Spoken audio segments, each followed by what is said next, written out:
नमस्कार। आज म क्राइस्ट पूर्व 1100 भन्दा पनि अगाडि जन्मिएका अंग्रेजी साहित्यका आदिकवि भनेर चिनिने होमरको विषयमा चर्चा गर्नेछु। होमरलाई अंग्रेजी साहित्यमा आदिकवि भनेर पनि चिनिन्छ। होमरले रचना गरेका इलियड र ओडेसी काव्यहरू संसारभरि प्रसिद्ध काव्यहरू छन्। यी काव्यहरूको बारेमा संसारमा अध्ययन गरिन्छ। संसारमा सबैभन्दा पहिलो साहित्यकारको रूपमा यिनी परिचित छन्। आउनुहोस् आज तिनै होमरद्वारा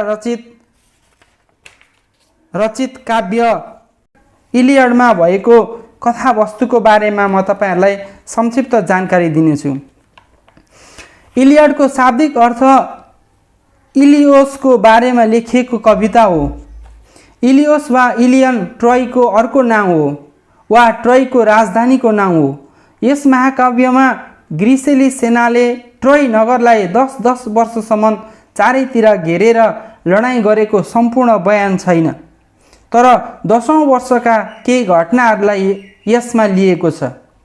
यसको मुख्य विषय अकिलिज भन्ने ग्रिसेली वीरको क्रोध हो। यस महाकाव्यको प्रारम्भ अकाई आलीहरूका सर्वश्रेष्ठ योद्धा अकिलिज र अकाई आली सेनाधिपति यागमेम्ननको बीचमा एउटी कमारी केटीको विषयलाई लिएर भएको झगडाबाट हुन्छ। 10 वर्षसम्म अकाई आली सेना ट्रोयको पर्खाल बाहिरबाट लडाईँ गरिरहेको थियो। त्यो लडाईँ यागमेम्ननका भाइ मेनिलेअसकी पत्नी हेलेनलाई ट्रोयली राजा प्रायामका छोरा प्यारिसले भगाएकाले हेलेनलाई फर्काउनै भएको थियो। अकिलिजको क्रोधको प्रकटीकरण हेर्दा होमर विभिन्न योद्धाका जीवनी, योग्यता र लडाईँका अरू मुख्य घटनाहरूलाई अघि सार्दैनन्, किनभने ती प्रसिद्ध कुराहरू हुन् जसको ज्ञान सबैलाई भइरहेकै हुन्छ भन्ने उनको धारणा थियो। त्यसैले होमर सोझै यागमेनले अकिलिज प्रति गरेको अपमान विषयमा अरू कुनै कुराको बयान नगरी पस्दछन्। यो घटना ट्रायली लडाईँको सबैभन्दा डरलाग्दो थियो, जसले महाकाव्यमा आकर्षक नाटकीयता प्रदान गरेको थियो। इलियडको छोटकरी कथा यस्तो छ। ट्रोयको पर्खाल बाहिर नगरलाई घेरेर ग्रिसेली सेना क्याम्प खडा गरी बसेको 10औं वर्षमा अकाई आली राजा यागमेम्नन बेलायत देवताहरूका राजा जिउसका छोरा अकिलिजले आफ्नी बनाएकी ब्रिसिस भन्ने केटीलाई आफ्नी पार्न खोज्छन्। आफ्ना केटीलाई छोड्नु पर्दा अकिलिजलाई भाउन्न हुन्छ र उनी लडाईँ छाडेर आफ्नो पानी जहाजमा फर्कन्छन्। यागमेम्ननले आफूप्रति गरेका अन्यायको बदला अवश्य उनले लिन पाउनेछन् भन्ने प्रतिज्ञा अकिलिज आफ्ना पिता जिउसबाट पाउँछन्। अकिलिज जस्ता वीर योद्धा ग्रिसेलीतर्फ नलडेमा ग्रिसेलीहरूको हार निश्चित हुनाले त्यसै बेलुकी ग्रिसेली राजा यागमेम्ननको सपनामा एउटा दूत पठाएर जिउस ट्रोयली पर्खालहरूको विरुद्ध आफ्ना फौजलाई एकत्र गरेर तैनात गराउने आज्ञा दिन्छन्।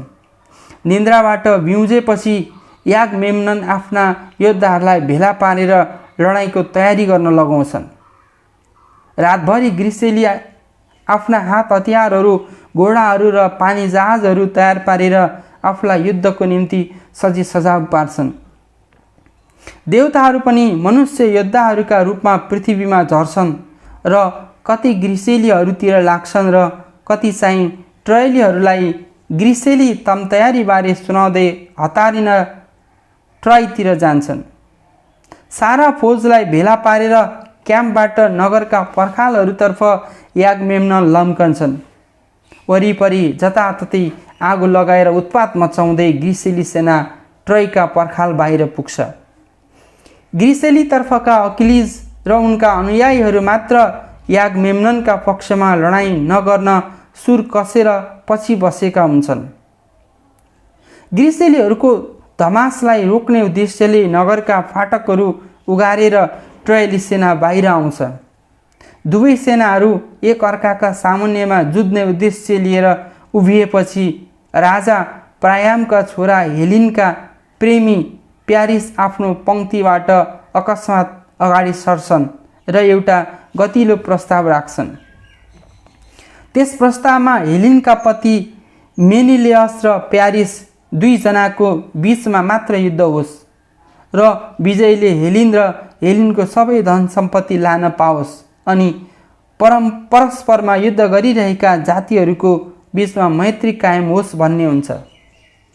आफ्ना जारको यस प्रस्तावलाई मेनिलियस स्वीकार गर्छन् अनि दुवै पक्षका योद्धाहरूको अगाडि र त्यो दृश्य हेर्न ट्रोयको पर्खालमाथि बोलाइएकी हेलिनले देख्ने गरी उनको प्यारिससित युद्ध हुन्छ। मेनिलियस बढी शक्तिशाली हुन्छन्, त्यसैले उनी प्यारिसको शरीरलाई हतियारले रोपेर धराशायी बनाउन हात उठाउँछन्। प्यारिसलाई माया गर्ने देवी फ्राइडाइटी आकाशबाट तीर जस्तै गरेर झम्टिन्छन् र प्यारिसलाई टपक्क टिपेर उनको कोठामा लगिदिन्छन्। उनी हेलिनलाई बोलाएर आफ्ना घाइते स्वामीको सेवा गर्न अराउँछिन्। त्यति भएपछि दुवै पक्षको एकमत हुन्छ। विजय मेनिलियसको हो। यस निर्णयबाट स्वर्गलोकका ती देवताहरू अप्रसन्न हुन्छन् जो ट्रोयलीपट्टि लागेका हुन्छन्। अथिना पृथ्वीमा झर्छिन् र प्यान्डरस भन्ने ट्रोयली योद्धालाई मेनिलियसलाई खोजेर मारिदेऊ भनी सुर्याउँछिन्। उनी कसैले आफूमाथि प्रहार गर्ला भन्ने शङ्कै नलिएका मेनिलियसलाई ताकेर बाण छोड्छन्। तर मेनिलियसको हेरचाह गर्ने देवी त्यस बाणलाई कसरी हल्लाइदिन्छन् भने मेनिलियस मर्दैनन्, तर तिनलाई घाउ मात्रै लाग्छ। यागमेम्नन यस विश्वासघाती कृत्यलाई देख्ने बित्तिकै शान्तिको आफ्नो प्रतिज्ञालाई भङ्ग गर्छन् र आफ्ना ग्रिसेली योद्धाहरूलाई युद्धको निम्ति अघि बढ्ने आज्ञा दिन्छन्। प्यान्डरसको मूर्ख्याइले गर्दा त्यस दिन दुवै पक्षका धेरै योद्धाहरूले प्राण त्याग्नुपर्छ। त्यसबेला राजा प्रायमका छोरा हेक्टर आफ्नी पत्नी यान्ड्रोमकी र बालकसित बिदा माग्न नगरभित्र फर्किन्छन्, किनभने उनलाई त्यस दिनको युद्धमा बाँचेर फर्कने आशा हुँदैन। आफ्ना देशवासीहरू उनकै कुकृत्यले गर्दा धमाधम मरिरहेका बेला प्यारिस आफू चाहिँ हेलिनसित कोठैमा बसिरहेकोमा उनी गाली गर्छन्। प्यारिस लडाइँको निम्ति तयार हुँदै गर्दा हेक्टर ट्रोय हार्नेछ, उनी आफै मारिनेछन् र पत्नी चाहिँ कमारी बनाइनेछिन् भन्ने कुरा गर्दै यान्ड्रोमकीसित बिदा लिन्छन्। त्यसपछि दुवै दाजुभाइ लडाइँतर्फ प्रस्थान गर्छन्। साँझ परेपछि दुवै फौजहरू आफ्ना शिविरतर्फ फर्किन्छन्। शत्रुहरूले आक्रमणलाई शिविरको नजिकैसम्म ठेलेर पुर्याउलान् भन्ने डरले यागमेम्नन आफ्नो क्याम्पको चारैतिर र जहाजहरूको अगाडि डरलाग्दो बार ठड्याउने आदेश दिन्छन्।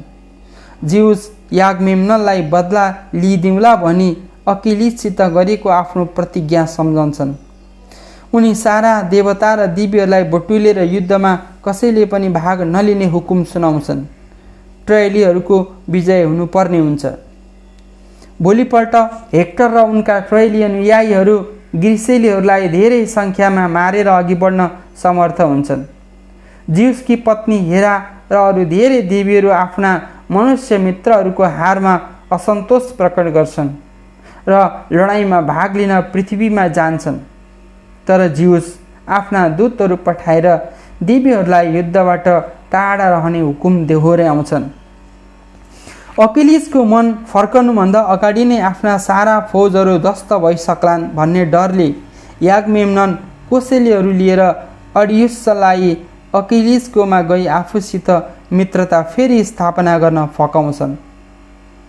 अकिलिसको क्रोध अझै साम्य भइ नसकेकाले उनी बिहान सखारे घर फर्कने धमास पेट्छन्। मित्रता दोहोऱ्याउने प्रस्तावको अकिलिसद्वारा भएको घमण्डी अस्वीकृतिले यागमेम्नन व्यथित हुन्छन् र उनी राति ग्रिसेलीहरूपट्टिका सबैभन्दा पाका र बुद्धिमान नेस्टरको शिविरमा सुटुक्क पुग्छन्। ट्रोयलीहरूलाई हार खुवाउने आफ्नो योजनाको विषयमा यागमेम्ननले सोद्धा नेस्टर सारा योद्धाहरूलाई बोलाएर लगत्तै सभा गर्ने सल्लाह दिन्छन्। सभामा दुईजना योद्धाहरूले ट्रोयरी शिविरभित्र सुटुक्क पसेर उनीहरूसित शक्ति र सङ्ख्याबारे तथ्याङ्क भेला पारी ल्याउनु पर्छ भन्ने निदो गर्छ। डायोमेडिज र ओडिसिउसको काम गर्न तयार हुन्छन्। उनीहरू ट्रोयली शिविरतर्फ चोरको चालले जाँदा एउटा ट्रोयली सुलसुले फेला पर्छ जसलाई उनीहरू मार्छन् र सूत्रका सारा कुराहरू भेद थाहा पाउँछन्। फर्कँदा उनीहरू ट्रोयली पक्षबाट लड्ने राजाहरूमध्ये एक जनाका घोडाहरू पनि ल्याउँछन्। अर्को दिन पनि ट्रोयलीहरू धेरै शत्रुहरू मारेर ग्रिसेलीहरूलाई आछु पार्न समर्थ हुन्छन्। धेरै ग्रिसेलीहरू योद्धाहरू मर्छन् र डायोमेडिज र ओडिसिउस समेत रगताम्य हुन्छ। अकिलिज आफ्नो जहाजबाट सबै हेरी मात्र रहन्छन्। उनी आफ्ना साथी पट्रोक्लसलाई नष्ट भए ठाउँ कति ग्रिसेली योद्धाहरू घाइते भए भन्ने बुझ्न पठाउँछन्। नेस्टर बुढाको उत्तर दयनीय हुन्छ। अकिलिजले आफ्नो रिसलाई परित्याग गरेर आफ्ना देशवासीहरूलाई सहयोग गरून् भन्ने अनुरोध नेस्टर पठाउँछन्। अन्तमा ट्रोयलीहरू ग्रिसेली बारलाई भत्काउँछन् र ग्रिसेली जहाजहरूमाथिको आक्रमणमा हेक्टरको प्रमुख भाग लिइरहेको हुन्छ।